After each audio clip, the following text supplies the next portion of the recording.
Oh, Joe today? He had to stay at the shop, he said. Oh. He's the Joe. Hello?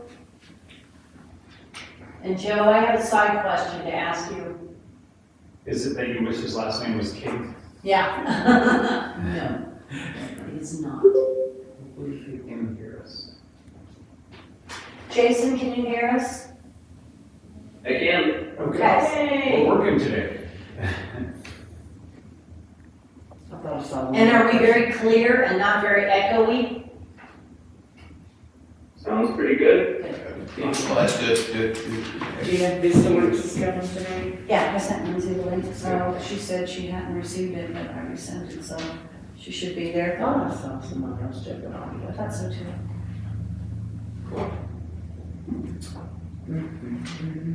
So you can go ahead. Well, and yeah, let's start, and then, when VistaWorks come here, if they're not here by the time we get there, we'll come back around to it.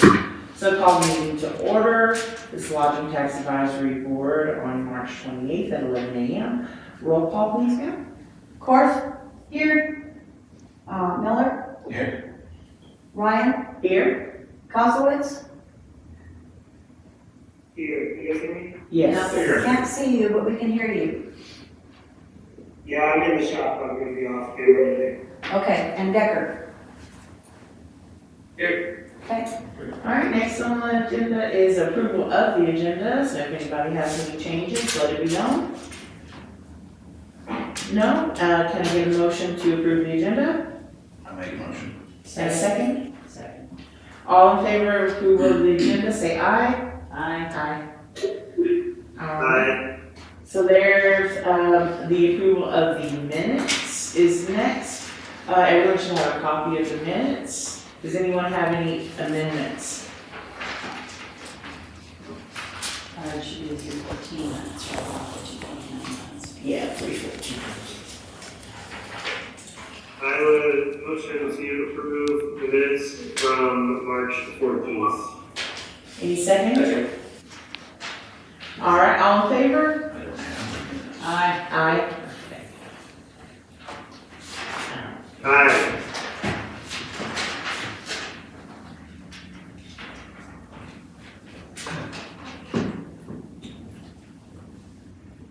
Just, Chris is looking at it.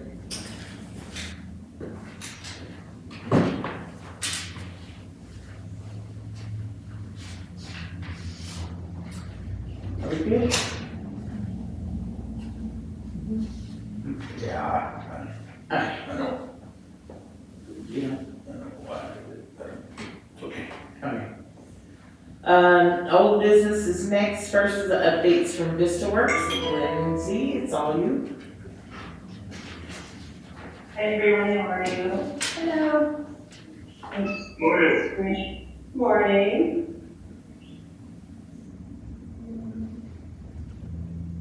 Okay, great. While this is pulling up, I just want to give one quick update Friday and I discussed.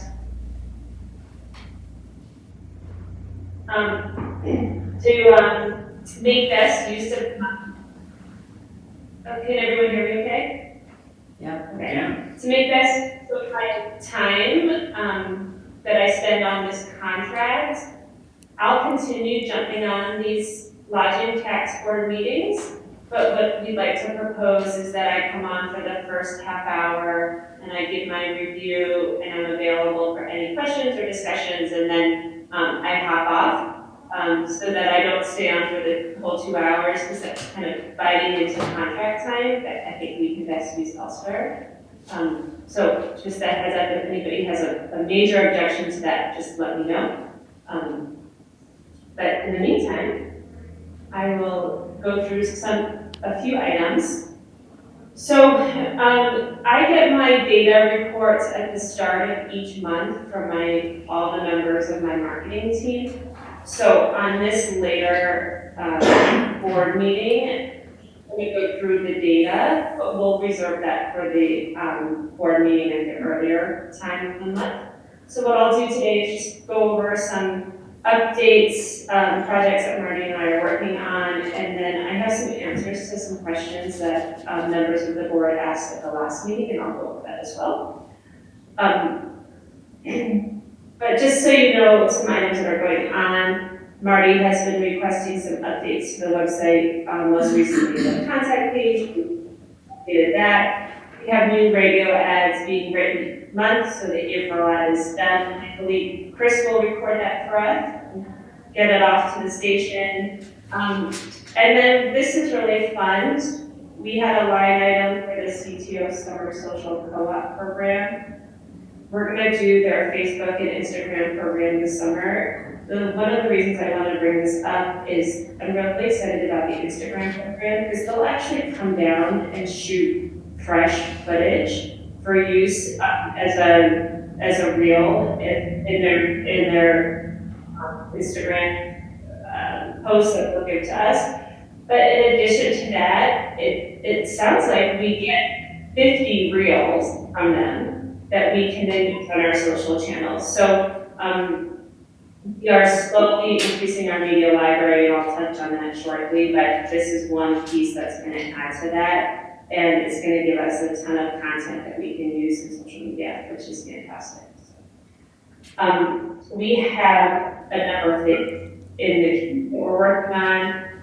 In addition to Jeff's video and photo shoot that's scheduled, I believe, in April, we also have a second photographer coming down to supplement in the end of April as well.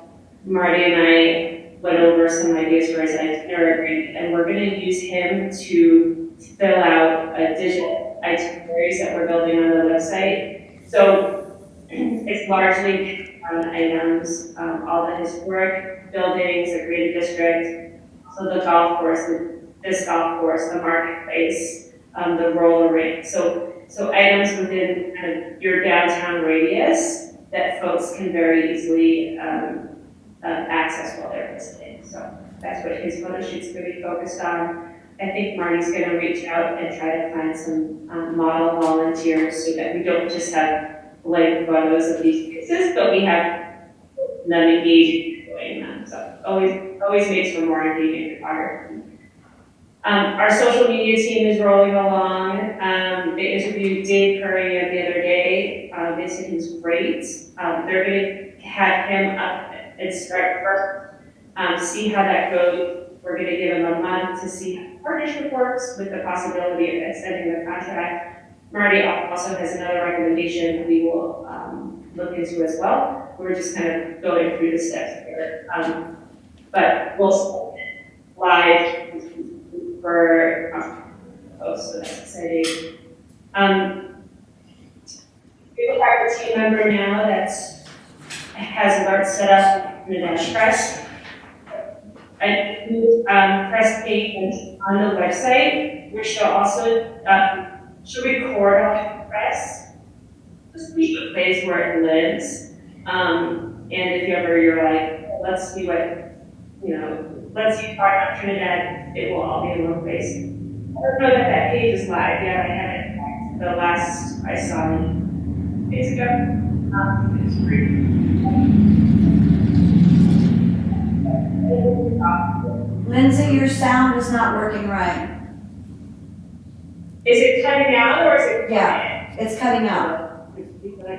Feedback from the conference room. If you guys can mute while she's talking. Okay. I'm gonna keep talking. Marty, give me a shout if you're still having issues. Okay. I close my microphone a little closer. Hopefully that will work. We're working on an ACE presentation. That's our advocacy community engagement presentation. That is where we aggregate all sorts of data that supports tourism, largely tax data, return on investment, overall economic impact of tourism, and then you have content or information that you can go out to the community with and make and become an advocate for tourism. So that's in the process too. We're having our crazy days of summer digitized, so lots in the queue, lots being worked on currently. It's really exciting.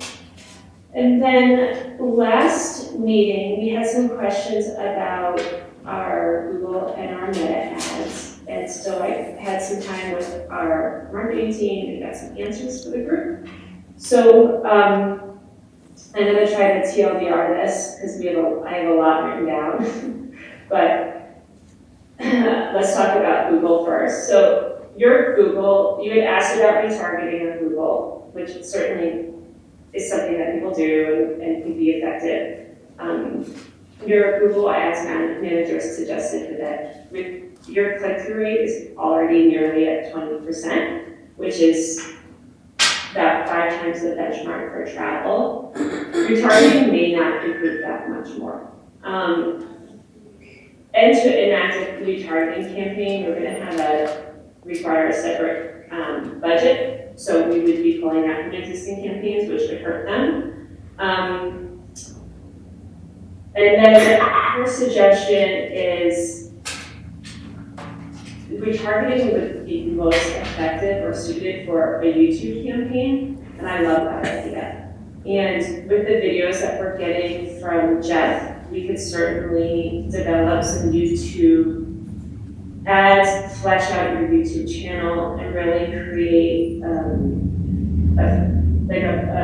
both an effective funnel for that. I think that's something that we can consider for 2025 as we build out your 2025 budget, which we'll do before you know it. By the fall, we start looking at your 2025 budget, and we'll have all of our content by then. So I love that idea. YouTube campaigns can be super effective. We just need to make sure we have enough content so that someone lands on your YouTube channel that there's enough to engage with. And I think it sounds like we'll get that through Jeff and possibly some other content opportunities that are coming up. And I'll talk about those in a moment. For Meta, I have this very long explanation from our Meta manager, and like all of you, I'm learning too. This is not my area of expertise, which is why we have a team. And I started to kind of pull out some points from this very long explanation, and I realized that all of it was pretty important. But essentially, I'm going to try very hard to condense this. I don't just read this whole thing, but to retarget ads on Meta, you need about 5,000 visitors a month. That's not going to come from Meta alone, but potentially the site as a whole will have that. But the way that Meta is currently designed, they're already showing ads to the most relevant people. So your retargeting pool, they're already seeing those ads without having to develop a separate campaign. And again, anytime you develop a separate campaign, you're pulling budget from other opportunities. So Chris, your Meta Ad Manager, has suggested that he's actually been reading quite a bit lately that in Meta, retargeting campaigns really aren't necessary or effective. So, and that leads to your question about your audience. What Meta does is they use the creative that you create as an indicator of who to target. So where you used to kind of choose exactly who you want to target, now it's like AI, it's like pulling it from the content that you're giving them. So he creates very targeted ads, and then it will go to those correct audiences. So that leads me to my last slide, which is, I believe Chris, you had asked to see the actual ads. I think that's a great suggestion, so I'll continue to include these. These were screenshots I pulled, we met on Tuesday, so I think I pulled these on Monday. And these were ads that began running at the end of the first week of March. You'll see the engagement on each one of these. Now these are Facebook ads, but there are different iterations for Instagram, different formats, but the same content. The Fisher Peaks ad is garnering the most reaction. I'm not very surprised by that. It's a beautiful photo. Fisher Peaks State Park is a little well known, but Chris also wanted to promote gravel cycling because that's really unique for your area. I see, we all live Gallery Trinidad is kind of the leader in that, with the first guide is the adventure guide, and then promoting downtown or your historic area. So that's an update there.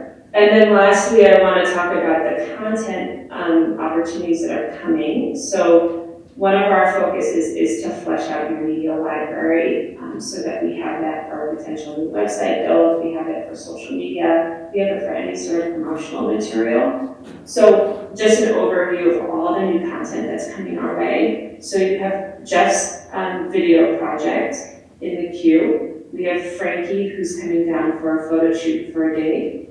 We also have the CTO's Restart Destination program. That's something that's been going on for quite a while. I don't quite know the end date for that, Marty, but part of that program is, I think it's $10,000 worth of media assets, and they've been pretty slow to schedule that. It's the last piece of this program that's falling into place. That is currently scheduled with the CTO. So Marty, you'll have to let me know. I don't know if you requested photos or videos, but essentially they come down and they collect $10,000 assets for us. So they will be Photo here, assets, video assets. I'm sorry, they will What's be that? here, they will be here April the 2nd. I've arranged for them to do, and it's mostly it's a Santa Fe Trail piece for Reimagine for Canyons and Plains. And in the Trinidad area, we will be at Fisher's Peak State Park. We do not have permission to use drones, so we won't have any video footage, but we will have a lot of photos of cycling and hiking on Fisher's Peak and the peak itself. So that's taking place on April the 2nd. And then the rest of their time, they will be going east on the Santa Fe Trail, so they'll hit some of those other areas east of us on 350.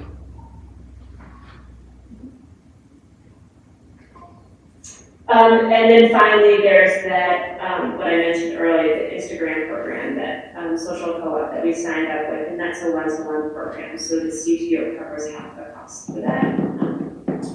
And I didn't know that we got so much material from them, so that was a bonus when we saw the contract. So, so that's our update for this meeting. There's a lot going on. We have a lot of programs that we're in the middle of, some that we're wrapping up, just really going through all those line items that we've identified in the budget. So if anybody has any feedback or any questions, I'm more than happy to answer them. Thank you for showing us those ads. I have seen some on Facebook since the last meeting. Yeah. Good, I'm so glad. I actually wanted to check on that only. You mentioned your social media team using like the data targeting features based on content, but for myself, I would probably lean towards excluding Trinidad locals still. I know we talked about that last meeting, so I just wanted to follow up on that. Mostly just on kind of keeping our budget focused on attracting people from outside of our existing town. I realize we're probably getting really good engagement from Trinidadians, but I don't know if I should be seeing the ads. Thank you. No problem, we can do that. Any other questions for Lindsay? I'm wondering how come the meta ads that is not targeting Texas at all? And we have a whole lot of visitors from Texas. I believe, let me look at this slide. Yeah, you're right, let's get Texas on that. Or And Oklahoma.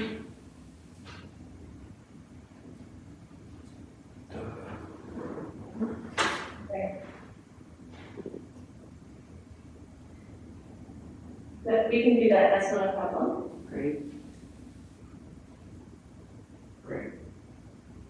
Any other I thought it was questions? really good stuff.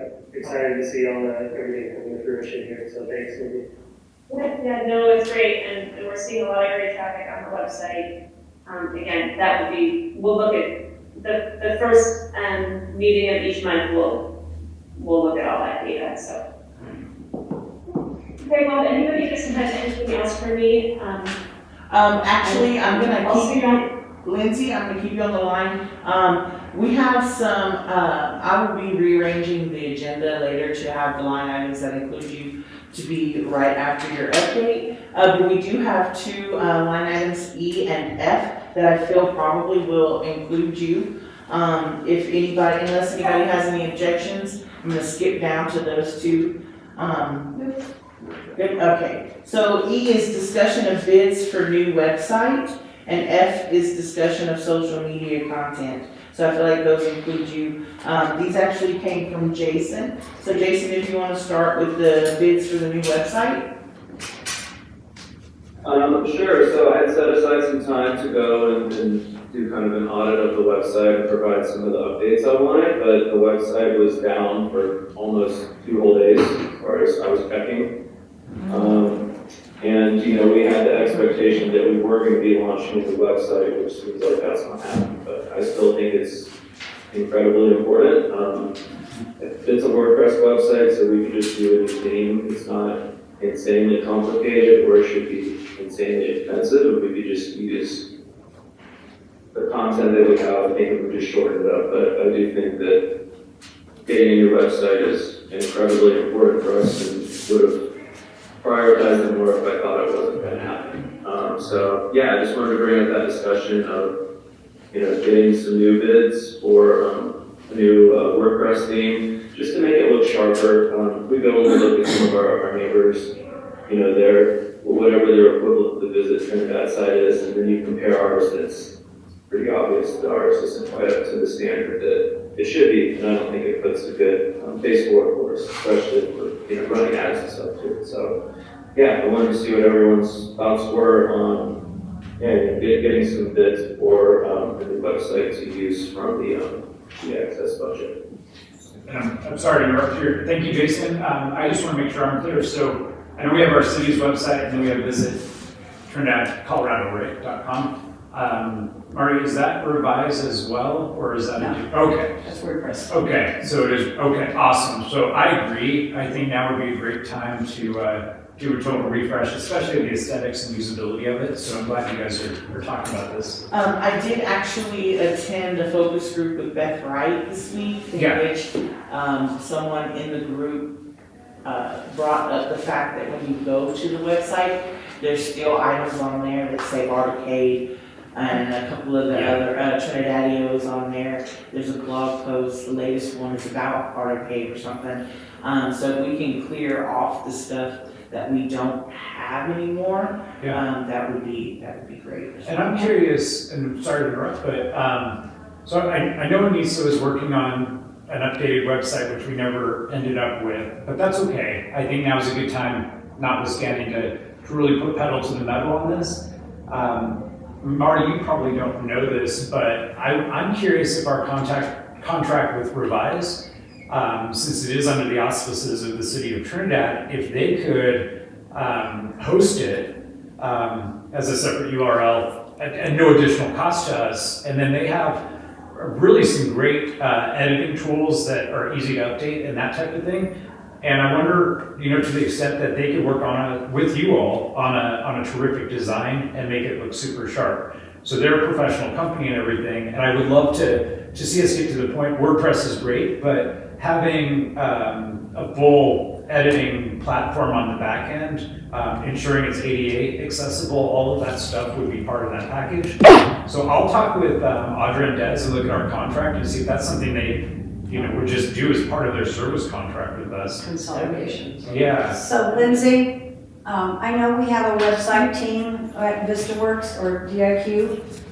Can you speak on what we've discussed between you and I and DIQ? I have lots of ideas here. So I built many vehicle websites, either like hands-on with it, and now I'm managing other teams that are doing it. So I'm very familiar with VMO websites. I think that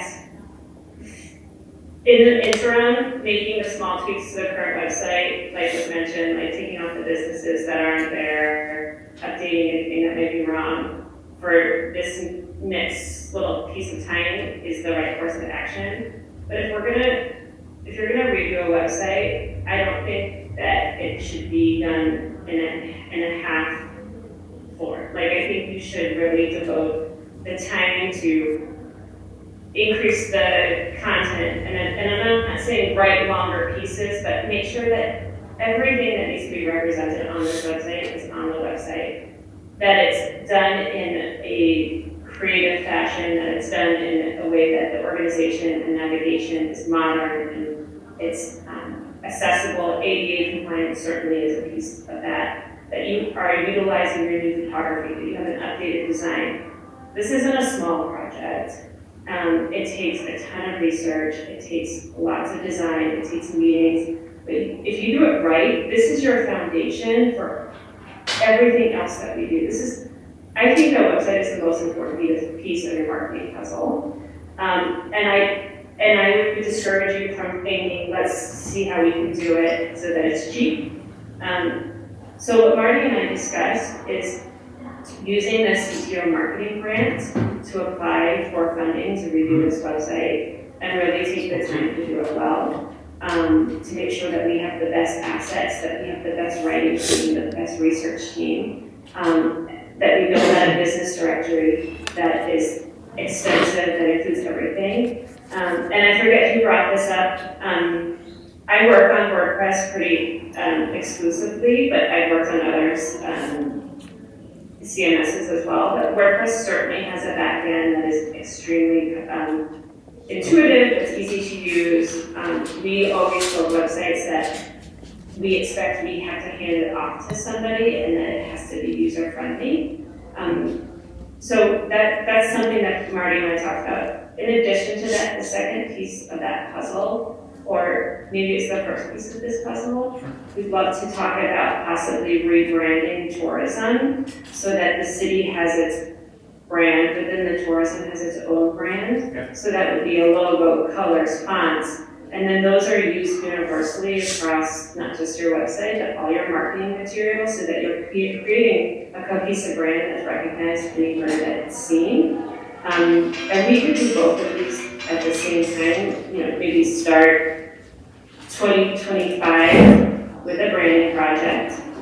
And then while that's happening, you have your research and writing team writing and researching all that content for the website. And then once the brand is done, it can go to that approved copy can go to your design team. And then your design team then creates Figma files where they design all the web pages and you get to see them and approve them, and then it goes to your developer and that's it. But and I may be rambling at this point, but I just want to caution looking at a website as like a secondary piece where it's one of the most important pieces to your marketing strategy. And if we can get a grant to do it, that may be a great strategy. Thank you, Lindsay. Yeah, I definitely agree that the website it's everything. Having a bad experience on a website is enough to deter people from coming. And so a lot of them are going to be learning about us for the first time or know very little about Trinidad. We just want to make sure we're putting on the right foot forward. There's stuff like if you look at the website now, like on the hotels page, so like that outside article that came out, which was awesome, it links to the RAD, and then if you go to the RAD's website, it links to our hotel page, and there's only 3 hotels on there, we don't even have any built in on there, so there's a lot of room for improvement for what we have. But I would also recommend keeping on WordPress as well, which is got a back end, it's easy to use with a little bit of training, and it's really good for SEO. So Yeah, so WordPress. just an FYI, the tourism marketing matching grant, it's a total grant of $40,000. It's a 2-to-1 match, and it opens up, I think, this fall. Awesome. Oh, actually July. So we could have that on the next agenda to talk about applying for that. marketing grant and then move forward from there. And I could, in the next meeting, you're welcome to RFP this if you want. Because we're your agency of the record, you don't have to RFP it, you don't have to write an RFP. But if you want to, by all means, go for it. But I can show you some examples of some DMO sites that are, we have a couple of web teams that we work with, but I would show you one that I would probably assign to this project because I think that their work is stellar. And give you an example of kind of the extent of what they do for a DMO site. They've launched some pretty great ones lately. So, and you'll see the amount of thought that goes into developing it. In addition, DIQ will also help us with applying for that grant with CTO. So that's also a good thing. We don't need a separate grant writer. Forgive me if I'm not saying this, but we would have a new. Trinidad. We would have a new updated website if we let our agency go ahead and do it instead of an RFP. Because I know. Trinidad, you're muted. We can't hear you. Sorry, say that again. One more time. It's my understanding that if DIQ did the website, instead of going out with an RFP, it would be much sooner, much quicker getting it. It would eliminate the RFP process. Right, which, having experienced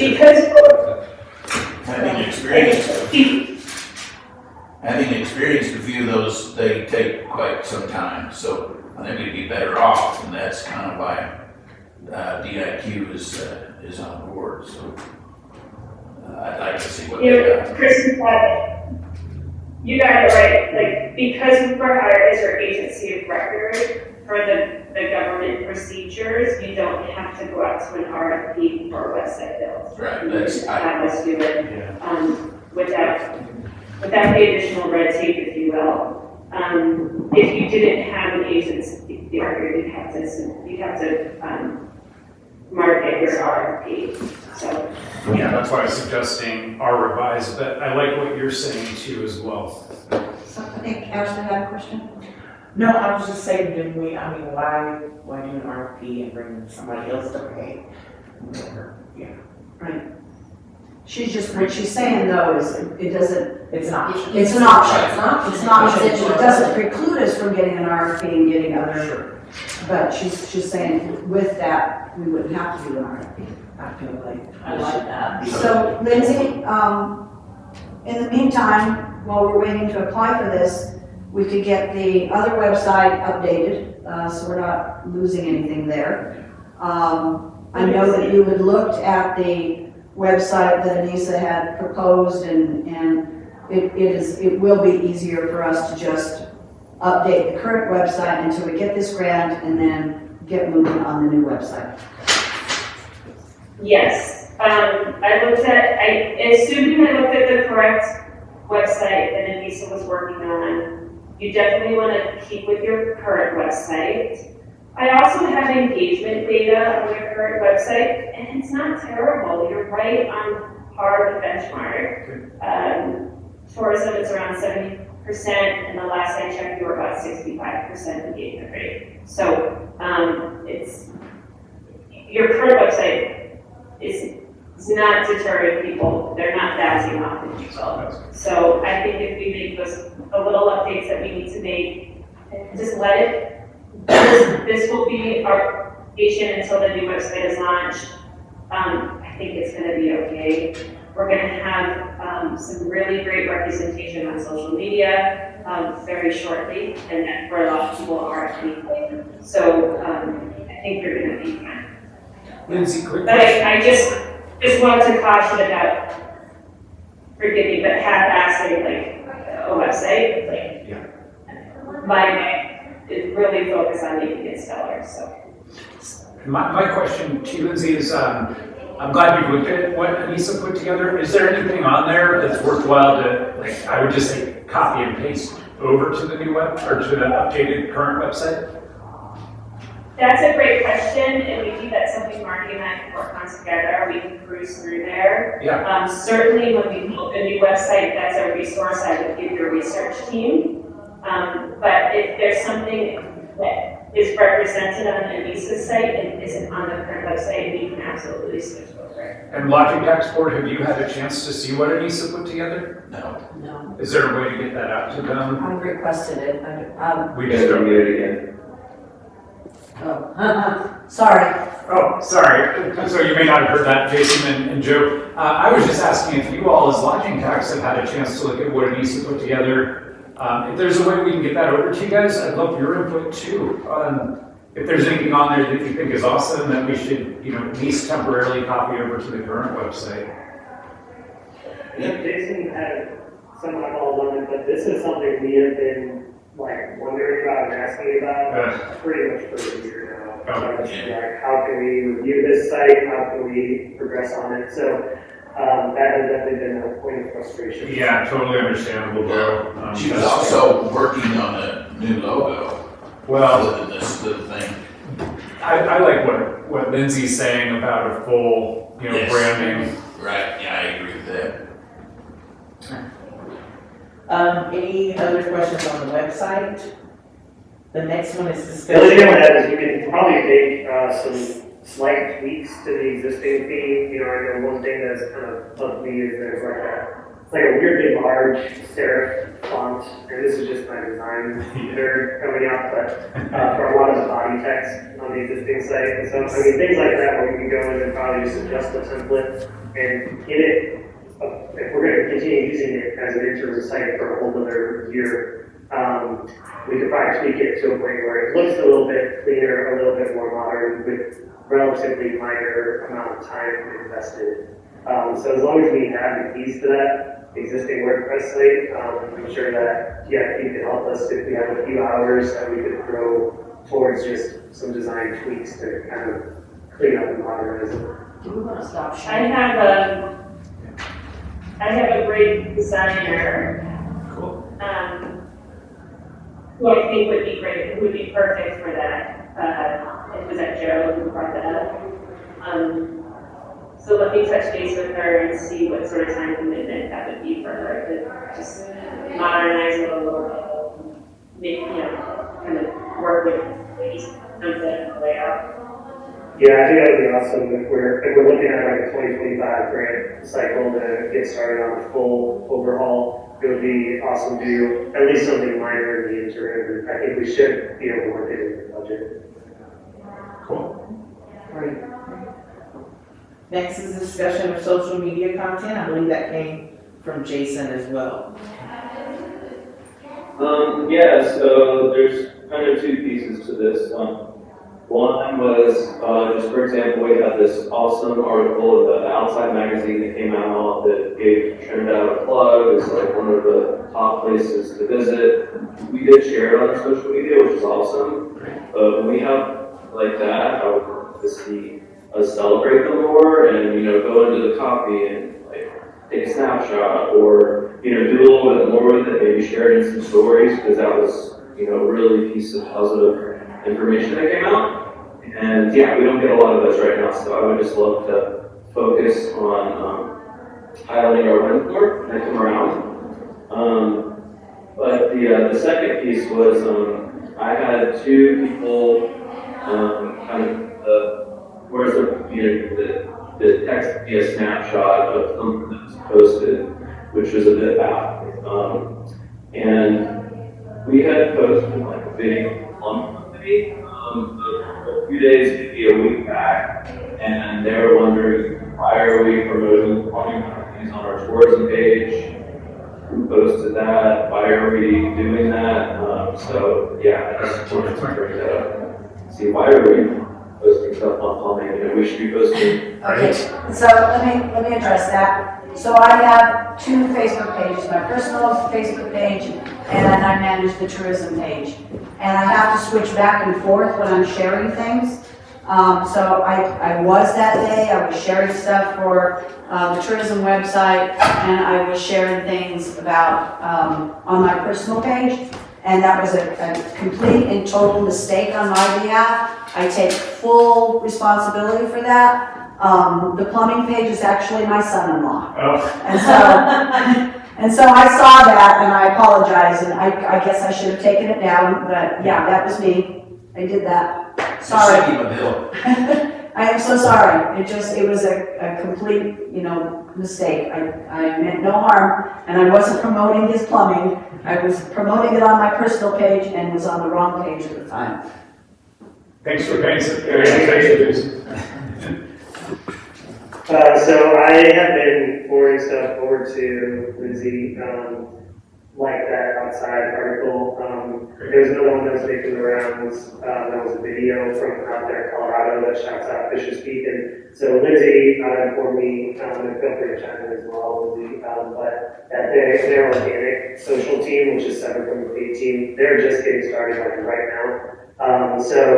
I think as long as we continue to feed them that info, as she already mentioned earlier, they have monitoring now set up for press mentions. So I think that we're going to start to see a lot more of that stuff getting amplified. But I basically said the exact same thing you did.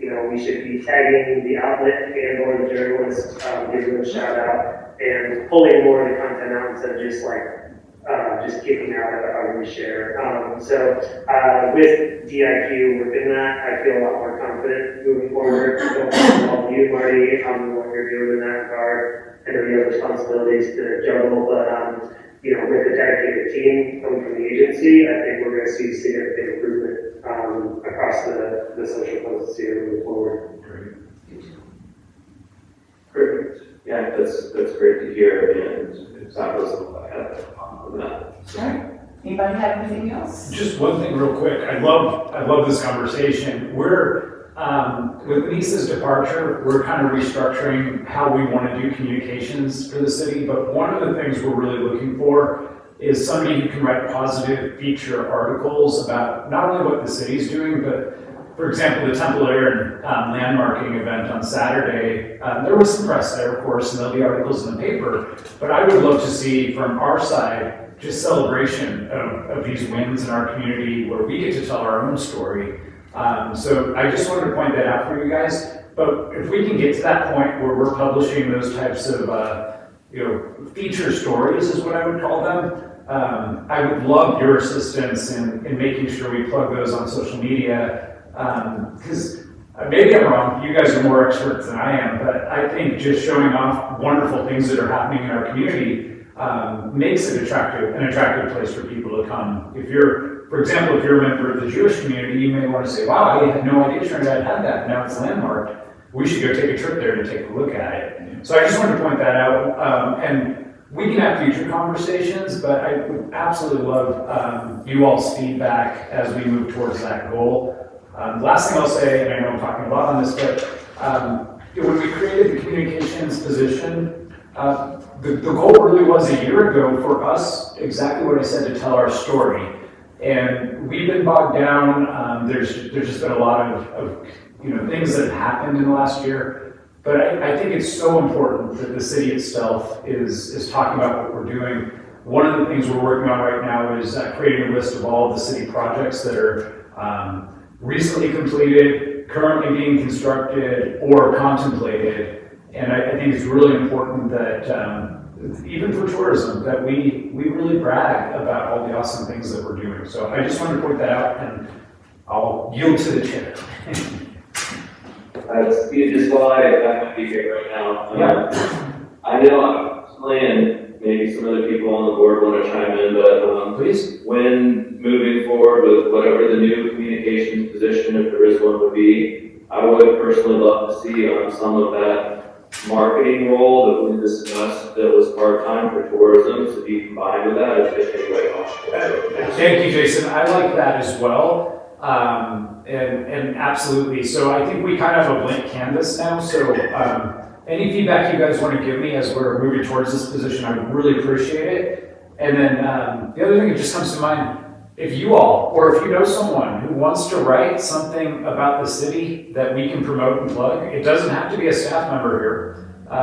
You know, we can have content created that really celebrates our wins otherwise, and happy to, you know, have that happen and share that information. So, but absolutely, Jason, and any other ideas you guys have, would love to hear it. I'm actually meeting with the new reporter at some point for the Chronicle, Tanas, and I want him to kind of take a look and give us some feedback too from what might be helpful in press relations, that type of thing. But I really want to take this opportunity to get it right and do the best we can to really emphasize how great Trinidad is. Any other items? All right, then that should be it for Lindsay. Thank you for joining us. We appreciate your time. Thank you, everyone. I will see you in a few weeks. Okay, awesome. Have a good day. Bye. So the next line item is the budget line item discussion. I'm gonna back that to B. I think that is you, Steve. Okay. Budget line item. So, I mean, there's some specifics on here that you guys have talked about. So, really on the recreational facilities and programs, we have, I guess I thought it was 100,000, but 150 might be right. But the one big thing that we're eyeing for that money right now is about a $50,000 request through outdoor recreation. And I think it's a cool thing, but what we would use that for, there's a mountain bike company that comes in and develops mountain bike trails. They just did Palo Duro Canyon in Texas, and obviously that's a pretty big deal. So we would like to talk to them and certainly have you involved in the conversations about developing a robust mountain bike trail system in our new property up Highway 12. So just to remind everyone, last year we did a land exchange and a purchase of about 240 acres of pristine land that abuts Trinidad Lake State Park and is accessible from Highway 12. And we really don't want to delay developing that. It can be used for any kind of recreation, hiking, maybe camping at some point. I'd love to see Fisher's Peak Outfitters do guided tours up in that area. But developing it in mountain bike trails might be a really good win for our community. And the preliminary quote we're getting is about $50,000, not just for the design of the trail system, but the development as well. So, so that's something that I wanted to point out on that line item for you all. Kiosks and wayfinding. I love to see this on here. We bought these great kiosks that we have downtown. I'm not sure to what extent they've been helpful, but they have the potential to be super useful. One of the things is I just don't know people are aware that they're there. So that's something, I guess, question to you all. What are you thinking about in terms of kiosks and wayfinding and utilizing those existing facilities that we have? Steve, I know one thing I had asked about previously was just, do we have any kind of data on the use of it so we can see if they're actually being used or not? I'm not sure if we're about. Do we have that data? So my understanding is they're not, I'll let Marty speak on that, because you. Yeah, so there is data that we can collect from those. I just have to request it from SUFA. Let's do that. And I will get that for you. SUFA data. Great, thank you. So I would be curious to see the data. I'm really not that gung-ho on the kiosks. I don't know if this is a thing that is like heavily used in other municipalities. I know that personally it's not something I'd be super likely to walk up and engage with. Obviously you can't go based off just personal anecdotes for this type of decision making, but I would much rather spend this pot of money on wayfinding signage throughout the city. I know we've talked about the ones that we have on hand and whether they need to be like coded or they can be installed. Yeah. 15, we're looking at 15K a year, right? It's not a huge chunk. So we might need additional funds, but I'm thinking about, like those post sign that has like arrows in different directions where it's like, Yeah. oh man, you had this direction to get to the wormhole trail, had this direction to get to the art museum, like that type of stuff scattered throughout the city in strategic places. So I think that is like the number one need in terms of wayfinding. It also works really well in terms of placemaking. So I would love to put together a whole plan around that. If we need to pull additional funding, whatever it takes to start that ball rolling.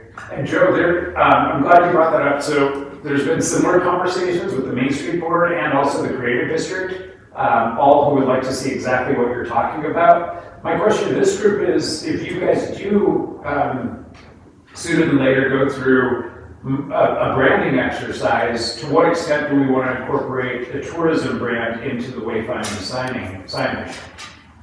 Do you think that's something that we I think should that makes sense, you know, to just wrap it together. I can also, not to totally change the subject, but I can speak a little bit to those kiosks. Yeah. They were, the RFPs were put out on purchase and everything else from the previous board. And they just about got started, and Marty can correct me if I'm wrong, when the board blew up. Yeah. So there was never really any assigned personnel to manage it. And if we were gonna change things on it all the time, you know, somebody had to keep up with it. I think it would, to use them at this point is to put a static, you know, image on there with a map or something, just make them look good. People can come up and they can still be used. I don't think we can use them to change things out. I don't think we can sell ads on them. And You can actually, Well, the ads are very expensive. And we have put out a request for ads, both for the wrap, the entire kiosk, as well as individual ads on the kiosk, and that's something that SUPA does. They request, you know, do a periodic request for ads, and I don't know when the last time they did that request was, so that's another thing that I will follow up on.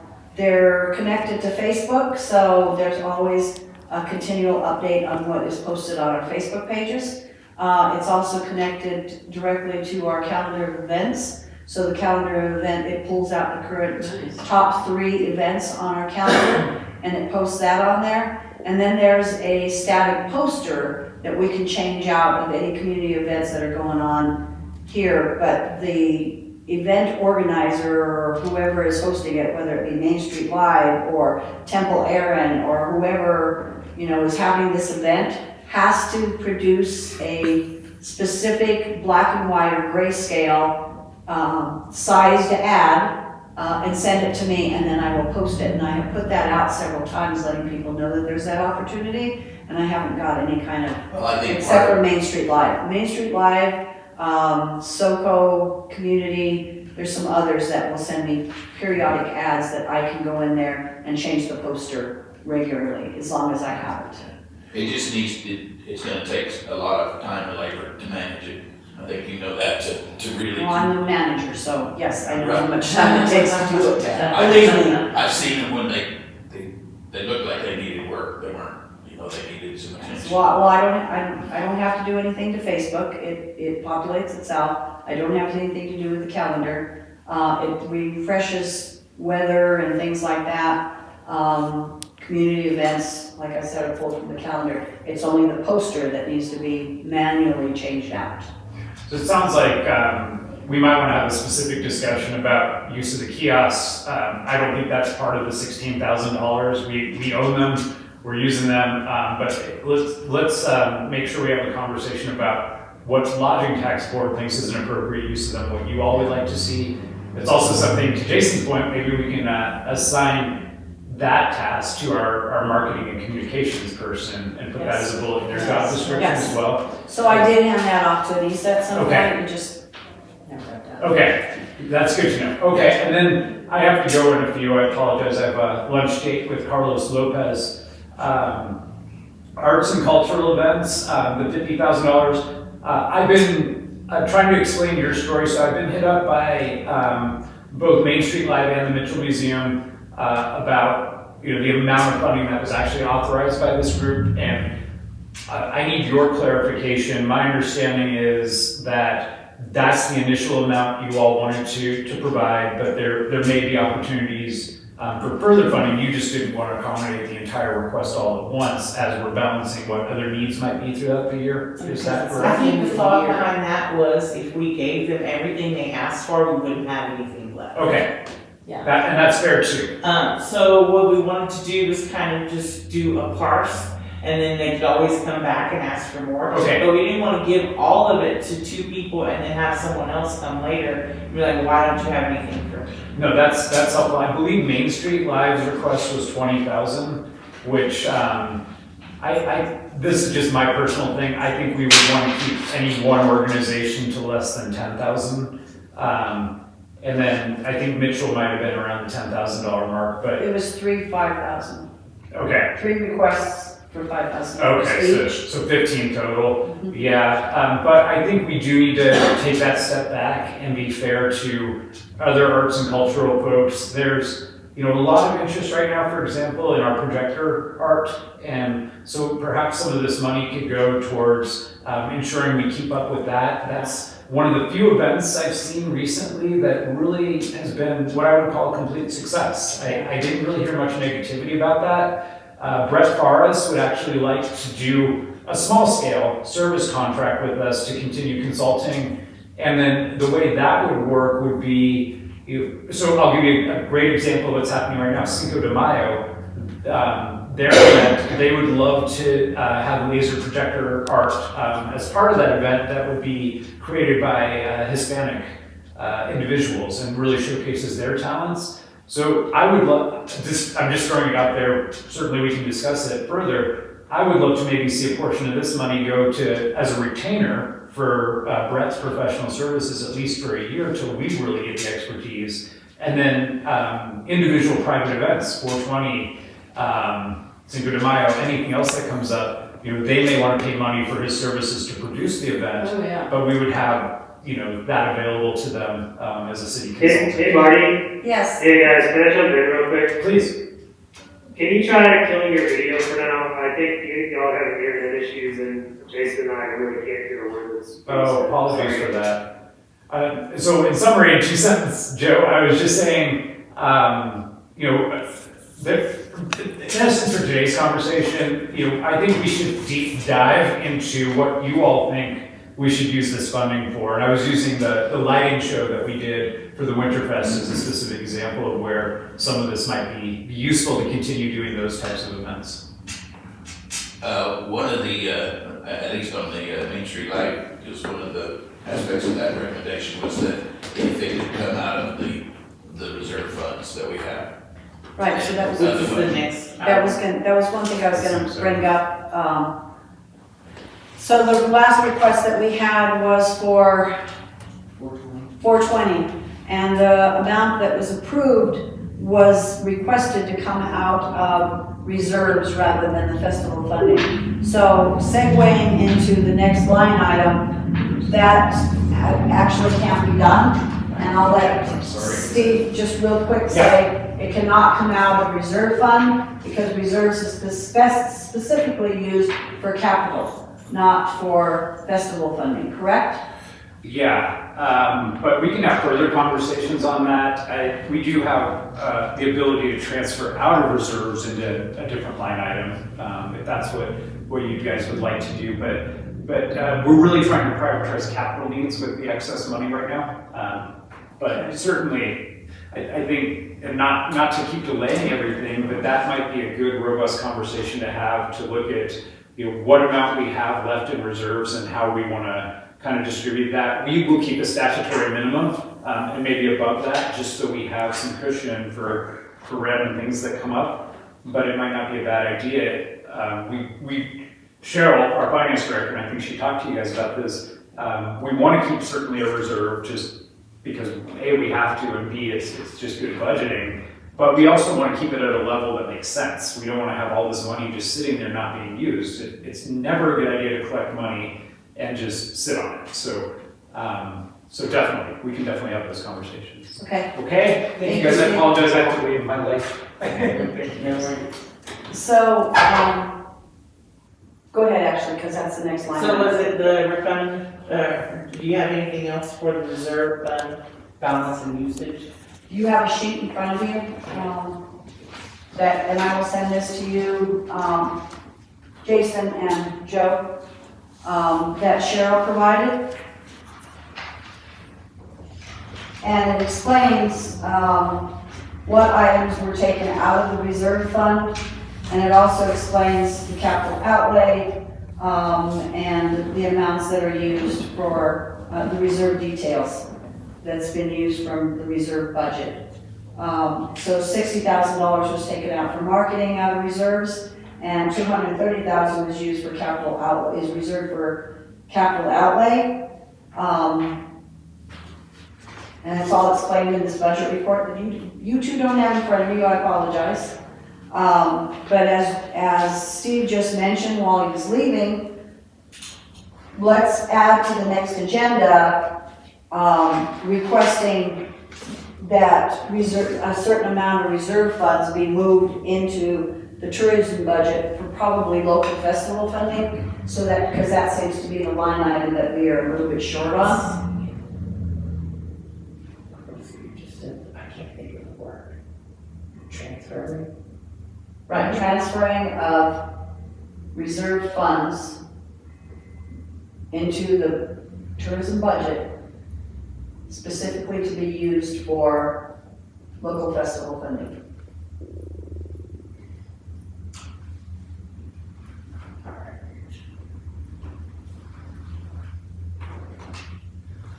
Yeah, unfortunately, I missed a lot of Steve's summary on, what's happening on the city side there. It looks like the audio is kind of coming back. So, bummed I didn't get a shot today when we got Steve, sorry guys. But I don't want to bring it all back because it's been a good amount of time. I think the biggest thing is getting a clear rundown of what has been spent from each of these buckets and what the city might have in mind for them. So the only thing that I was able to catch was the 50K for mountain bike trail development, which obviously I'm extremely stoked about. I do have, just to rewind a little bit here, I went to the Parks and Rec meeting last Wednesday, specifically to discuss that $150,000 pot for recreational facilities and programming. Their official recommendations for this year were playground equipment, specifically for a pocket park at Pine and Willow area. The current wormhole trail planning that Trinidad Trails Alliance is engaging with, but some funds to actually construct and sign those 2 new miles of trail at the wormhole. Their approved trash cans, I believe that would be throughout the city, and wayfinding. So we have a separate thing for wayfinding there. The one big question mark that they floated out was around programming, specifically a soccer program. So they'd be looking at staff member, probably a 6-month contract for that, as well as some equipment like soccer goals, soccer balls, jerseys, that type of stuff. So I'm not certain if we can pull that off with this existing amount of funding, but that is an area that they wanted to look at. So I'll outline all those in the minutes for today, but that is what the Parks and Rec Board recommended in terms of if they areas on it. And I'll send you this detailed report, Joe, so you have all those expenditures in front of you. And Jason, sorry. All right, anything else on that one? All right, so the funding request for 420 is back. As last time, I'm going to be recusing myself from this. I'll ask Jason, as the vice chair, to go ahead and lead that discussion. 420 funding. I did not mean to make that. So actually, I added that to the agenda, Ashley, and I just wanted to explain that it was not possible for me to take that funding as recommended by the Lodging Tax Board out of the reserve fund. So in discussion with additional staff, it will be taken out of local festival funding line item. And it was approved. Yes. That's it. And that's the one that we're talking about maybe moving more money into. So Right, we should be okay. yes. All right. Any questions about that? No? All right, new business, funding request for Exit 18, Rodeo and Outdoor Expo. So this, I did not realize was two different funding requests. So there's one for Exit 18 and one for Trinidad Legacy Rodeo. She did email these to us. You guys want to discuss, let's discuss Exit 18 first. Well, they're actually, Oh, are they together? they're both from Jillian. The organization is Exit 18 with Jillian and the Legacy Rodeo from Jillian. But they're two different organizations. So Yeah, they're two that's the similarity, is that the individual applying, the representative applying is the same. Okay. First is they have a Trinidad Outdoorsman Expo, June 1st and 2nd. It's the first annual Outdoors Expo to showcase and highlight what this area has for anyone interested in the outdoors. They are requesting $10,000. They just have an organization history there. Jillian has a long history working on events. She's done event planning for quite some time. Is she the one that did the rodeo last year? Yes, she is. And great. She got new stock contractors. She sourced a whole lot of great services last year. I mean, okay, so this is the festival budget, right? Yes, these would both be. How much is left in there? Oh, good question. After the 33 that we put out. Good question. She wants 10,000 for each event. We don't have that. Well, and I just caution that if Today. you, right, I just caution that if you keep, it's early in the year and there's a lot of events that are gonna be coming. But given that we're thinking of transferring funds from reserves, we might have a little bit more money. And we have more coming. This is not one pot for the whole year. This right? is a whole, this is a Yeah. top for the whole year. That is the budget. That's it. So we've approved 5,000 for Main Street. Okay. Mhm. We approved 5,000 for Mitchell. Yes. We approved 3,500 for triggers. I thought it was 2,000. 2,000 for, I missed it. 3,500 for, 3,300 for 420. and then how much for triggers? 2,500. That's right. And that's all we've approved thus far, right? But sorry, I'm not embarrassed as to what you're saying. Do you think we could possibly try to restart the meeting and see if that fixes it? Because at this point, I can't hear a single word you're saying for like the last 30 minutes, pretty much. So. What did we use that? Yeah, likewise, I can hear Jason crystal clear, so I don't know if it's a device problem with the owl or if it's the internet connection in there or what, but, So we're just like, log back in and see if it fixes it, and if not, yeah, that's a good way to do it. Can they call in? Please excuse me.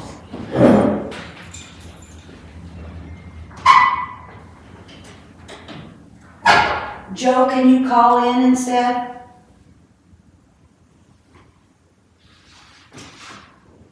I think they're both off. I can't hear what you're suggesting, just exiting the go-to meeting, everyone, and coming back in and see if that fixes it. Joe and I can't hear a word of you guys, unfortunately. I just don't know if I can end the session and then restart it. Why not?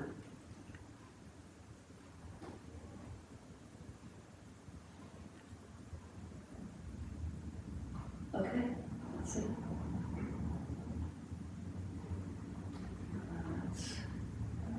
End session. End session.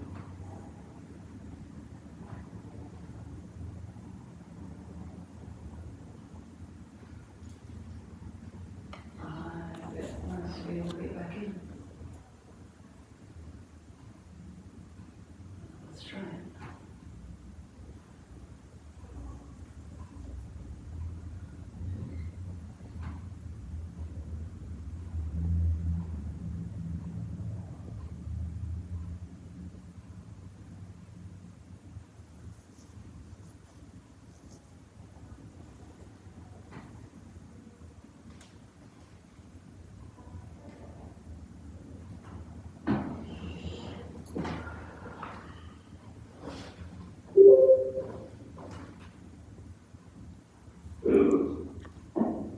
Okay, how about now? Any better? Maybe a little bit. Yeah, I think it's still doing it. So, Probably help. Okay, how about now? Can we just,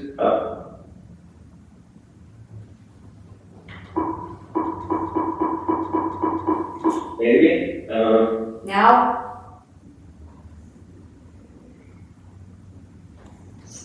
hard to say, we could do it, 1, 2, 3, 4, 5, 6, get a 7, 8. video. Test. Test, test. is this any better, Jason? Jason Decker, Jason Decker, Jason Decker, no? Okay.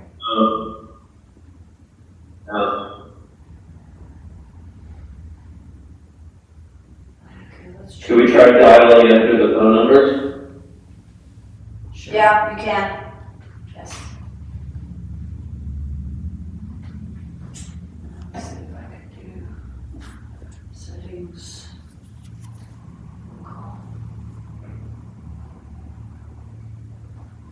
Okay.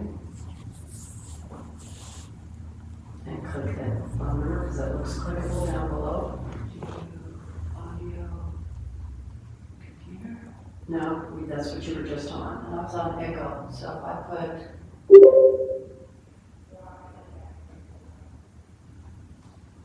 And then let me open this up.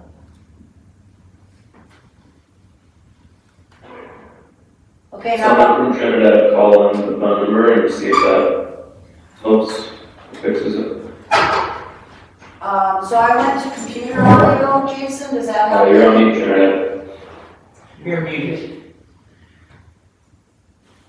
Okay, Jason, I went to computer audio, does that help anything?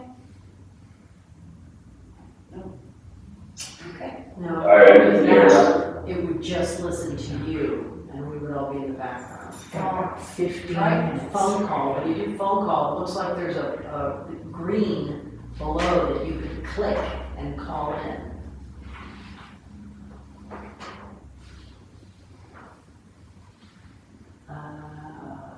Where it says long distance.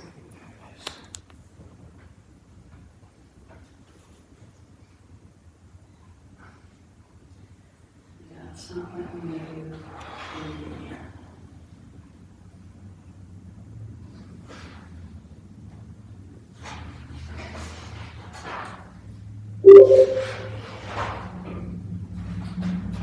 So, Anything now?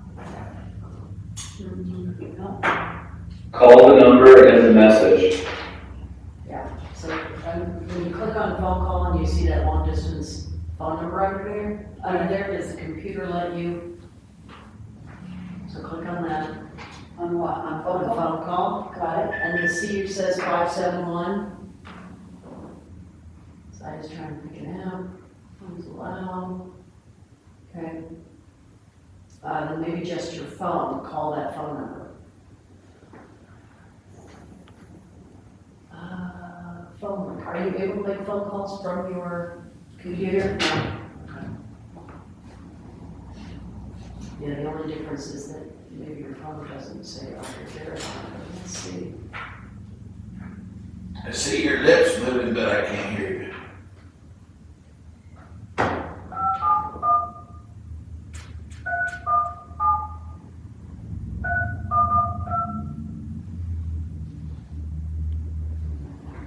This call is unlimited. Please enter your access code followed by the pound or hash sign.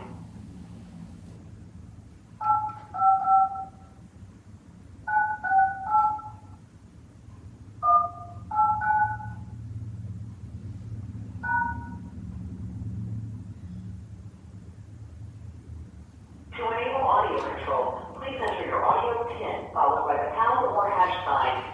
If you do not have Okay, now can you hear us? How's that? Yeah, it's not very good. I think we can move on. Okay. Moving on. Alright, so, exit 18. So this was for the one for the outdoor expo. Yep. So we figured out how much money we have left. Did we? See, we got 5, 10, Well, we're gonna have 12, to transfer some money 50. to cover anything from now on. 12, 8, 13, 14. So by my calculations, 15,800. 16,000. And So you have 34,000 left. 34,000? Okay. I want her to give her 10,000 and then she can use it for everyone. Festival funding, yes, sir. Maybe Instead of 5 doing and it 5. 5 and 5, that's what I'm thinking. Or 10,000 to use numbers. How much did you The say? reserve funds, that I don't have. Yeah, Fund on that sheet right now shows, 60. Is that what that was? 290 for capital outlay and marketing only. Is that the total that we have in reserve? is 290? 125,669 is the activity. So if we subtract, let's see, is there a balance? There's no running balance or an ending balance on the total. Beginning balance is 125. Total activity, let's see. Doesn't show a beginning balance. No, that's exactly the same numbers. But see, it says reserves on this first page, it's highlighted. Reserves, 290,000 budgeted for capital outlay and marketing only. Right. But that's what the reserves are budgeted. So then expended and encumbered is 70 and 6, so that's 13. So if we take 13 out of 290, is that the balance? 130, 290 minus 130. Uh-huh. So yeah, I would say probably. So ending balance is 125,669. Okay. Right? Okay, so that's what we have. So if we, Yeah. and Steve recommended keeping a minimum amount in the, a funding balance always, a running funding balance in reserves. Well, the next page shows the reserves.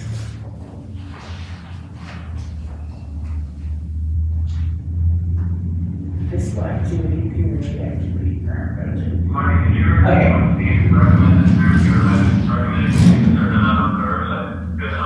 He didn't give us a number. No, he said we should talk about it next time. So it's, the next page has got like everything. I think the 290 is just what's in the reserves for the outlay and marketing. So I'm guessing that's the portion of the reserves that they wanted us to actually spend. And then the total reserves on the next page of the budget report account summary is like 547,635. And that's subtracting the encumbrances and the fiscal activity. But we're just looking to work with this 290, which minus the stuff we said was The 130. 135. So that's what I'm guessing is our working with money. The rest is what they want to keep Right. in the account. That makes sense. Amanda was suggesting that maybe we give 5,000 for each project for this, 5,000 for the Outdoorsman Expo, 5,000 for the Legacy Rodeo. I do see the rodeo happens in September, so, excuse me. So it might be, something we can take into account, since it is early in the year, that project won't actually happen until later in the year, so we'll have funded something at the end of the year too. And maybe in the meantime, we have been able to transfer funds from reserves. Yes, we'll discuss that I do have that to put it on the next agenda to discuss moving money. So for now, how do you feel about that, Des? Do you feel okay with that, or did you wanna try something different? I like touring the rodeo. I'm not super good well on the outdoors expo. I don't know, I mean, like, fundamentally, it is the type of thing we'd like to see emerge and should be supporting. I don't have super high confidence, in this event being a long-term success. Why? That's just my personal opinion. Yeah, I'm not sure I see it as a true draw, like a tourism draw. Well, I have to say, I've been in a number of meetings over the past week with CTO and Beth Wright, and just like the normal focus group stuff that everyone's kind of invited to do. And one of the things that did come up in the course of that was that people felt that the hunters were underserved, that we have excellent outdoor hunting, we have also We have great that outfits. thing up there that's right on Highway 12, Yeah. and that was something that they felt was an underserved demographic for Trinidad. And it is very visible, right there at exit 18. It would pull people off into Trinidad. I'm just a thought from the community that I've heard over the last week. Yeah, I totally agree on promoting hunting. I think that we should keep that in the mix. This is a renowned area, especially for elk. So without a doubt, that should be part of our promotion. I don't know, I'm trying to be sensitive. I know people are working really hard on exit 18 in general. And I like the energy that group is bringing, but I think that's a weird zone for towns to remove from downtown. And yeah, I don't know, I just don't feel that confident in them, kind of seeing long-term success. So, that's all, that's, kind of where I stand on it. I mean, I'll defer to the group if you want to approve it. But I'm all in on the rodeo. I think that's an awesome draw, also helps with the, upholding the agricultural, history here as well. But it's a fun tourist event as well. We brought out counties there a number of times, so I'm definitely support that. I have a suggestion for the expo, whether we fund it or not. This is just another, tourism should have, or lodging tax advisory board, or some form of tourism should have a booth at that expo. And make a concerted effort to promote the community and have, anybody that's attending that event and, again, have a concerted effort to push them into town for whatever reason, for our restaurants, for our shopping, whatever. I think we should actually have a presence from either the board or from tourism at that event.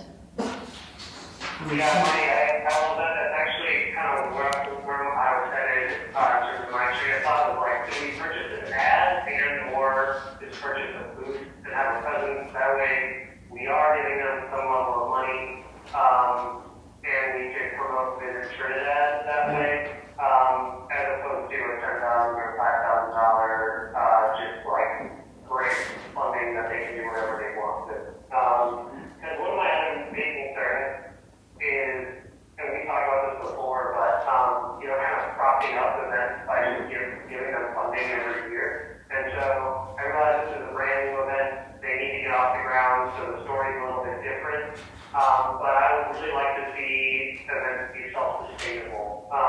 So, I mean, that doesn't mean we should just, blanket say donate, like we're not giving them any money. But I do think a good compromise there would be to go exhibit. We are then still paying for something, and or if they have like advertising that we could purchase for Visit that stuff, we could go that route. I know that the outdoor rec office will have a table there, so maybe we can kind of team up in that way. That could be because we are the hub that a lot of people are applying for funds for, or we know the things that are coming in. We're also connected with VistaWorks. when people come in with funding requests like this, like Jillian, we can say, hey, are you connecting to this? Are you connecting to this?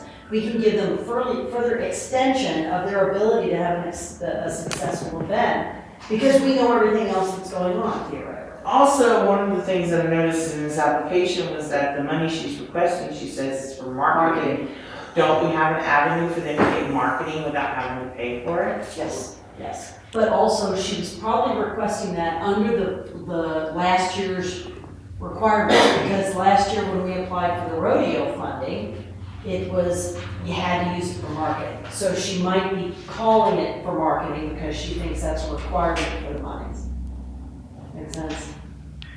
Yeah, so one thing that I had added on the agenda was just about like criteria for funding these festivals, and I think just one of the things that I would like to see is on an event like this, I don't really know what to expect, but do we have an estimated number of people are coming? Where are they coming from? You know, is this going to be a regional, you know, Trinidad, maybe where type of event, or are you going to draw people from the city 3 hours away? That should be a big part of our decision making. Yeah. Because ultimately, our budget is to be spent to increase our lodging tax, and if it's just locals, you know, local events are great. We should give them support and, you know, marketing through our agency and adding stuff to the website and social media posts.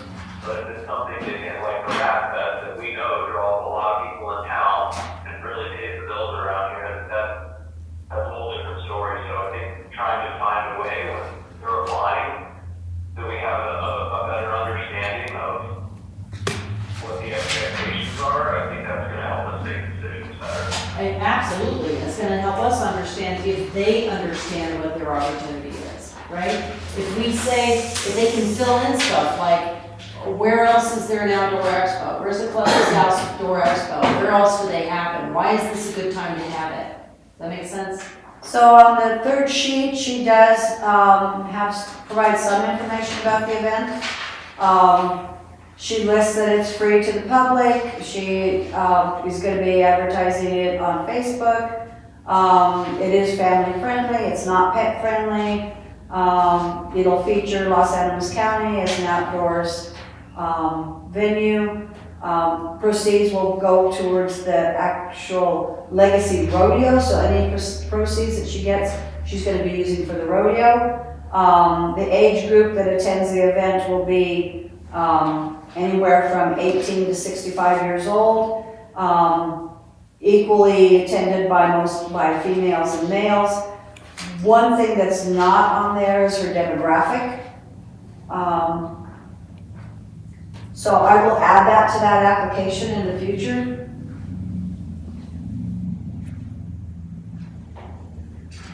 What was the other thing you mentioned, Jason? Demographic and... Demographic and just what's your strategy to draw people from outside of the region? You know, like, is this a real tourism event? So What is the like, how are market you for going to this? get people from outside of Trinidad to come over? You know, how are you going to market to them? Okay, And got if it. they don't have an answer for that can help a lot, you know?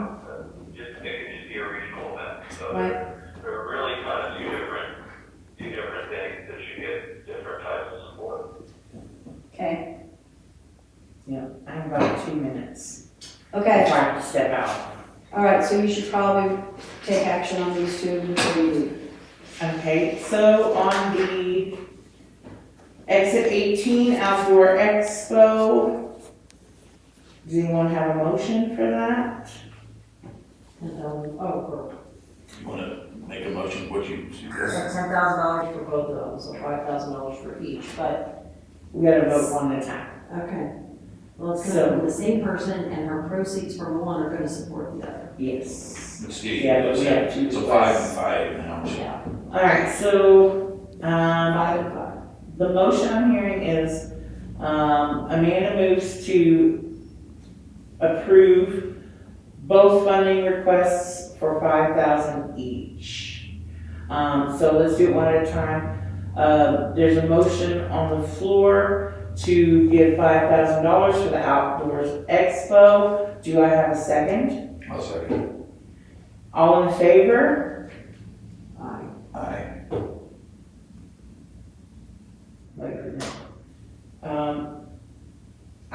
Nay. All right, and opposed? Nay. Okay, so 3 ayes, 2 nays. Passes. Yeah, and it passes. Figured we could try it 1 year. Next, do I have a motion for the second one? Motion $5,000 for the radio. So it's my, Amanda moves that we do $5,000 funding for the rodeo.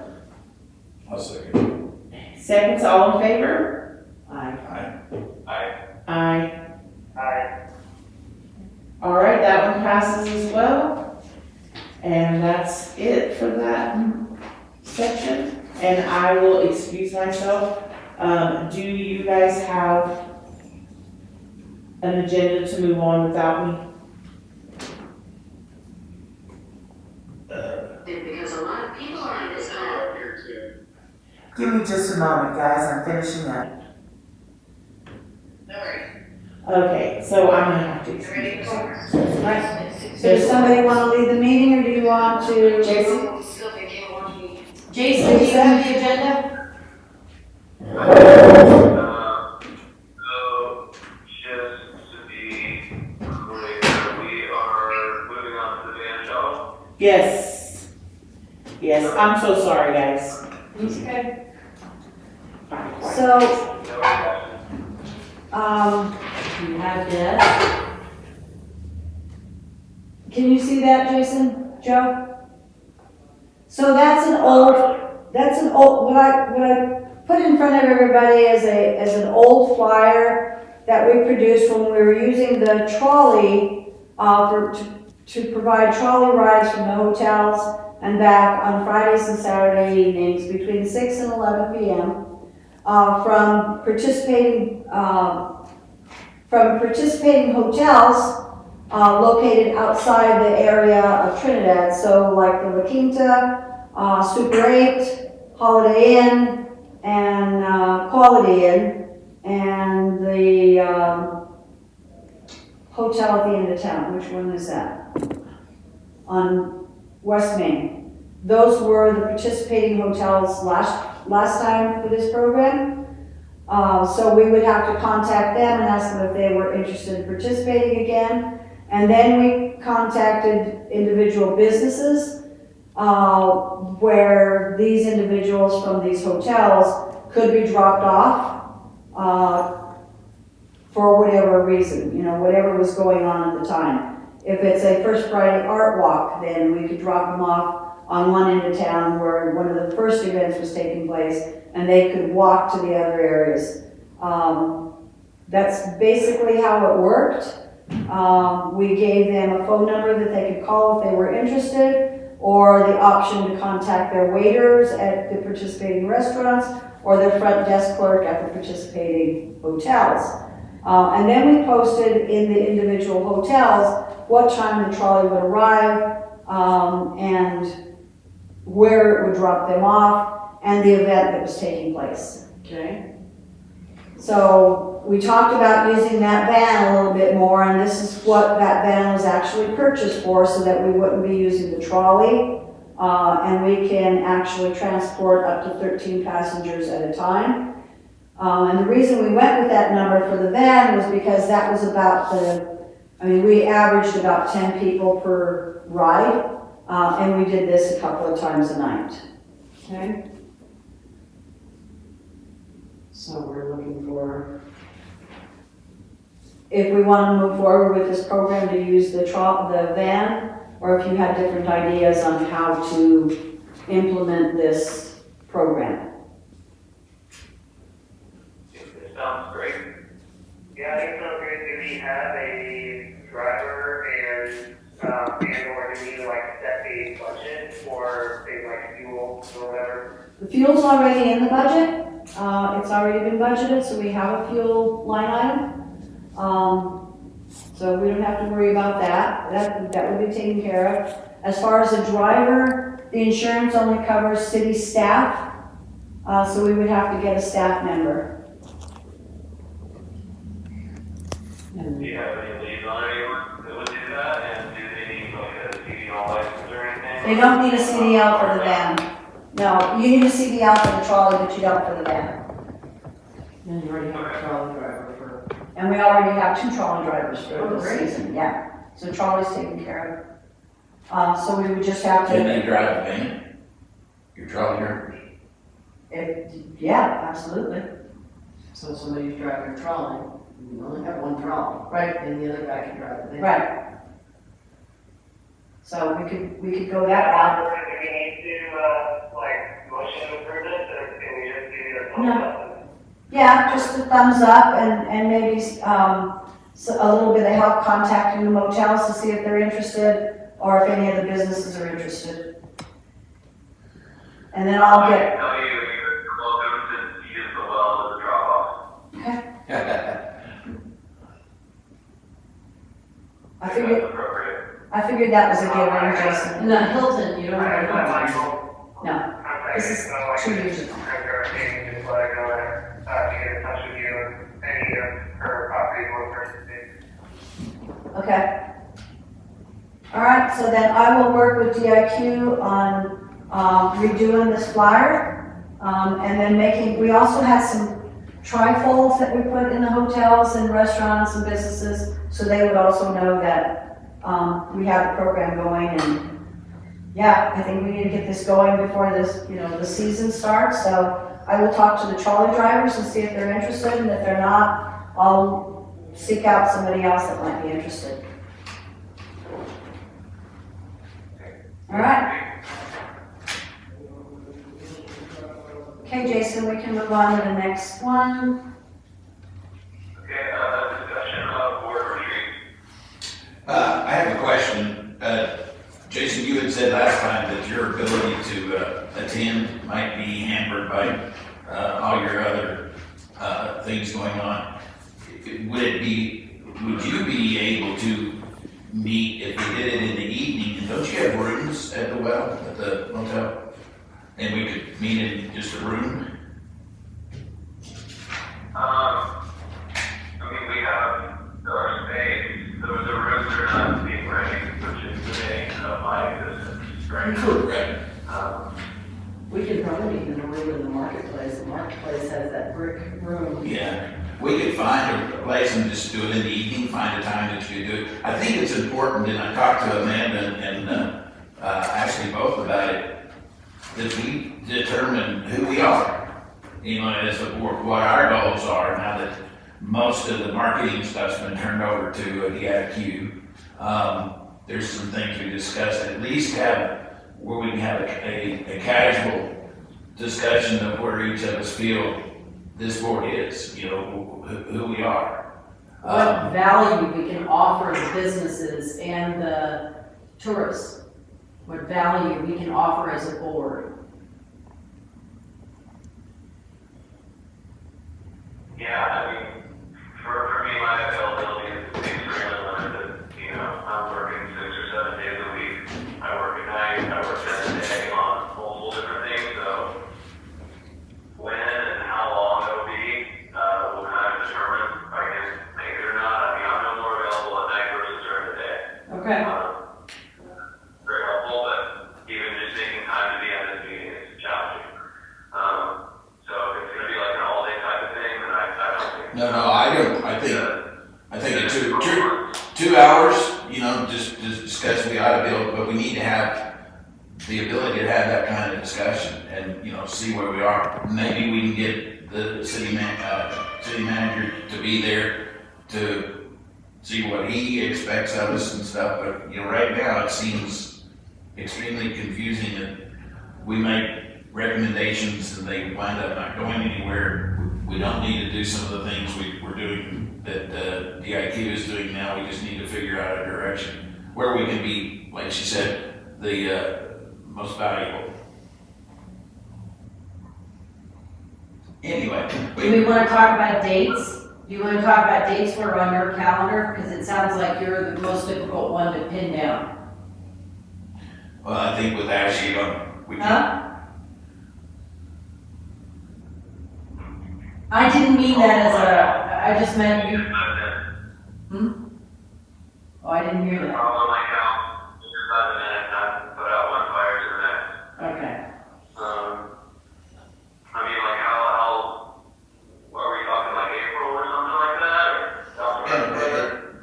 April would be best. I mean, the sooner we can kind of get an idea, but it looks like it's gonna depend on when you can say, I'm available these 2 hours here and come join me. And I think most of us are, Joe would be the only one that would have a little bit more restriction. Rest of us are able to. How does this sound to you, Joe? Do you have a bandwidth for this? I can fit in, 90 minutes to our meetings. Evenings are generally more workable for me, so, business hours are a challenge, but I tend to be free, weekdays.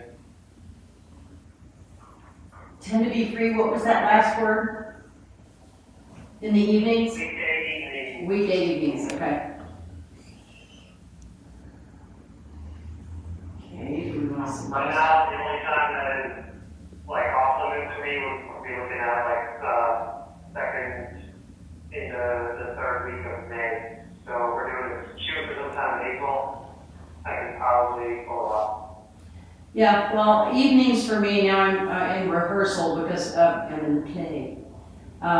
So maybe the first week in May or last week in April? Is that far enough ahead?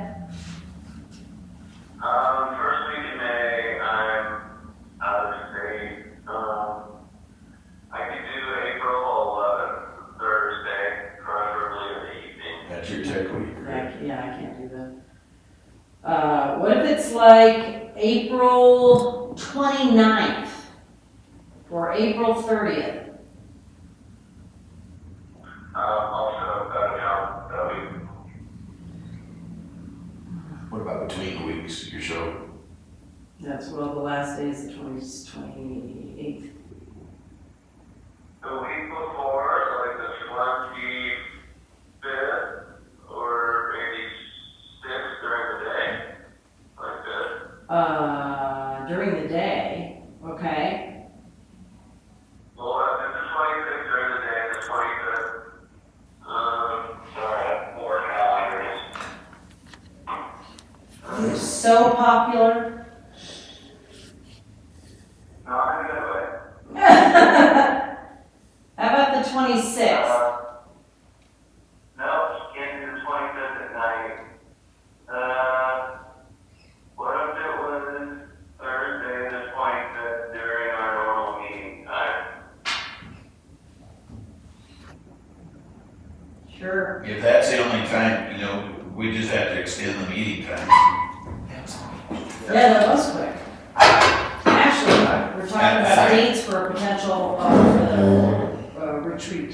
Have an abbreviated Let's- agenda for the meeting and then adjourn, and then Or you start looking towards the late May? Well, that's what we gotta do. Honestly, I think we need more than just a couple of hours just to outline everything that we've accomplished, what we have ahead, and then where we can fill in the gaps or where we can provide value to our businesses here. Make sense? So if we need to plan that far out, I guess we just will. Sometime in May. Not for the middle of May, but yes. So what looks good for you in May, Jason?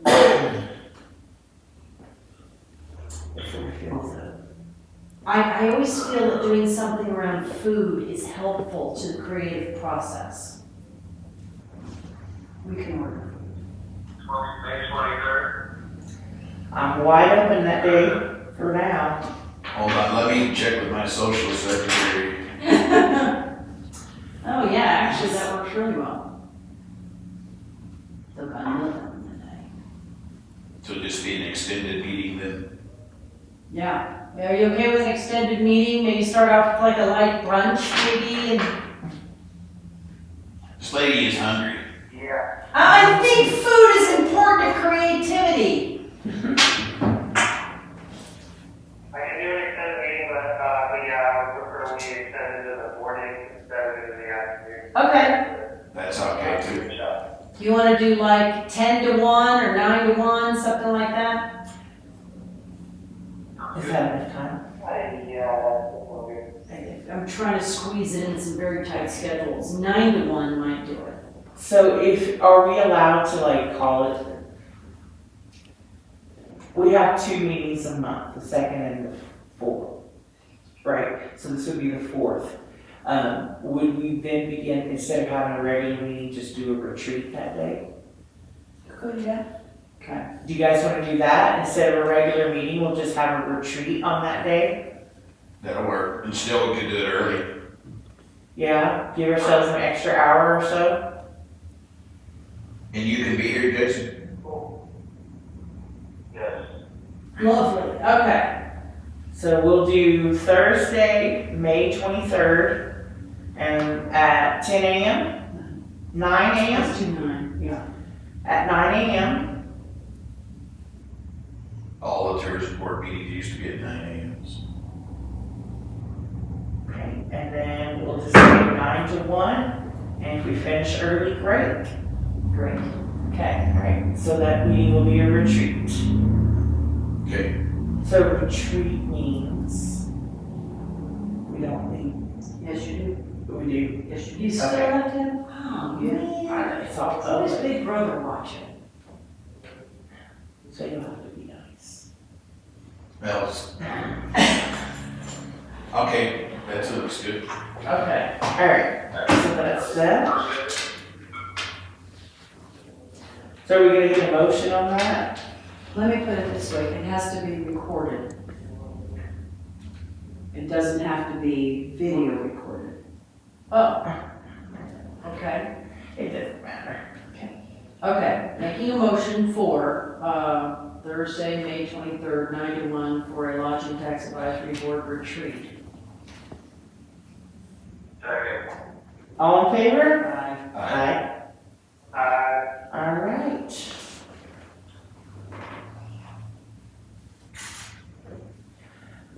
All right, that's it. Last is the festival funding, timing, and expectations. And we kind of touched on this earlier, but Jason, did you want to go into some details on that one? Yeah, I think it would just be helpful for us as a board and for people applying to have some expectations. I don't want to come into another request less than a month out for people, so I think if we just have this information readily available, what our expectations are. Personally, I'd like to see requests 3 months in advance, but no later than 2 months. And I'd also like to see, if it's a event that's happened before, I'd like to see like demographic data, what percentage of people are traveling from out of town, where are they, just as much information as possible, to help us determine the size of this event, the size of the grant if we decide to do one, instead of just, kind of guessing out of thin air, but just have a better understanding of the impact it's going to have on the community, because not all events are equal. That's pretty much it. Yeah, relatedly, for the credit, this mostly is that they Hold on. whatever material that you're giving out at the meeting, like including funding requests, including like budget rundown, when you're printing them off, can you just chuck them in the shared drive, just so we can reference them, and also go back and reference them later on, because I know I have a big pile of papers in my office, but it's not really organized. So being able to have all this stuff digitally would be extremely helpful, moving forward. I agree, thank you, Jeff. Okay. So going back to the event application, I'll make those updates that you requested. I'll also include the demographics on there, the strategy to draw people into town. I'll put a note on there that said that event applications must be submitted 2 months in advance prior to the event. And the plan is for when Lindsay and I are working on the updates to the website, that this event application and all the requirements are also on the website so that they can access that file there. So it's easily accessible. And then it'll come to me via a contact form. And then, I can then just drop it in the shared folder because it'll already be a digital file. Sounds good. That's great. Yeah, sounds great, thanks. You're welcome. Is there any way when it's set up, if someone applies, that it could just go out to like the LTAB email, so we could see this stuff ahead of time? So we could start to like do some research and look at it before coming in here and having to make, you know, kind of on the last minute decision? Well, we were emailed all of these, actually. I received them last week. Okay. Yeah, I don't think that's going to everybody. It should be, I have an LTAB email and I just hit LTAB. I don't know. yeah, I'm pretty sure I didn't get anything. Okay, So we look. We'll take another look at that and see. Okay, moving on, everyone okay to move on? Yeah, it was on March 18th. Cool, does anyone have any miscellaneous report? I actually don't. No. Okay, and, agenda items for our next meeting. On the agenda items that I have written down is a discussion of the application for the marketing grant, an update and discussion on use of kiosks and the data from the kiosks, reserve fund balance and usage, transferring reserve funds into tourism festival funding budget. And I think that was it.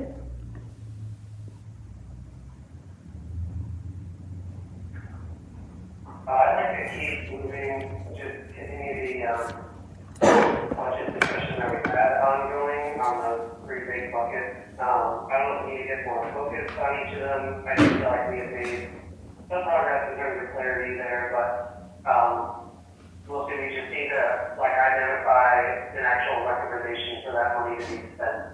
Just kind of spending more portion ahead in the second quarter of the year here. So if we want that money to get spent and the project to actually happen within 2024, we need to ID some stuff and get it rolling. So you mean like, voting on actual expenditures? For example, the $50,000 for the trails and such?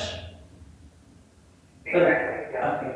So I don't know that they're ready for us to actually vote on that yet.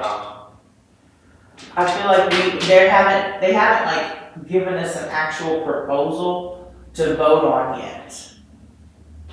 So it's kind of what we're waiting on.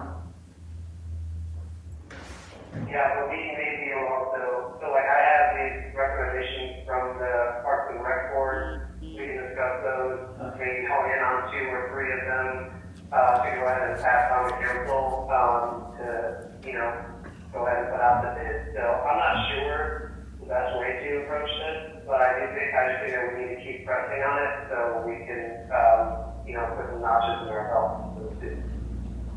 Okay, so I'll put the budget line item for the recreational facilities and programs for you to bring what you got from them. Would that be okay? Yeah, that sounds good, and we can use it, like, maybe we use a future meeting for the kiosk and light marketing or something, so we are not too unfocused here, so yeah, maybe we just kind of tackle each one, on its own. Yeah. And then the arts and cultural events, that line item would be discussed under the reserve fund balance transfer thing, if that's okay. So the only one. Yeah, I mean, yeah, all this does tie into the other stuff we have going on. Probably the biggest bucket is that, is the recreational programming and facilities. So the other 2, I mean, we're gonna talk about the kiosk update anyway, so yeah, our other discussions will feed back into this. Okay. Yeah, it's on there too. I just remember, yeah. So it is on there, just in a little bit of a different, but I'll put that, recreational facility so you have time to talk about what you need. Any other items?